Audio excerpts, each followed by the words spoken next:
बघूनच तोंडाला पाणी सुटलं ना. तर चला करूया झणझणीत चिकन रस्सा. अर्धा किलो चिकन, पाव चमचा हळद, चवीनुसार जाडं मीठ, आलं लसूण कोथिंबीरची पेस्ट लावून अर्धा तास बाजूला ठेवूयात. आता चाळणीमध्ये 2 मध्यम आकाराचे कांदे, थोडंसं सुकं खोबरं, 2 हिरव्या मिरच्या छान भाजून घेऊयात. 1 चमचा तीळ आणि अर्धा चमचा खसखस देखील भाजून घ्यावं. सर्व जिन्नस एकत्रित करून वाटण तयार करून घेऊयात. तेलामध्ये मॅरिनेट केलेले चिकन घालून 5 ते 6 मिनटं छानपैकी परतून घेऊयात.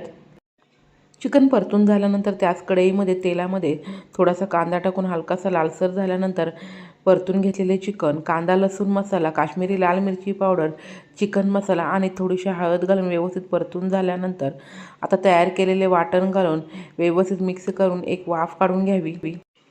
थोडीशी कोथिंबीर आणि गरजेनुसार गरम पाणी घालून मध्यम आचेवरती 10 मिनिटं कढ काढून अशा प्रकारे चिकन रस्सा तयार. धन्यवाद.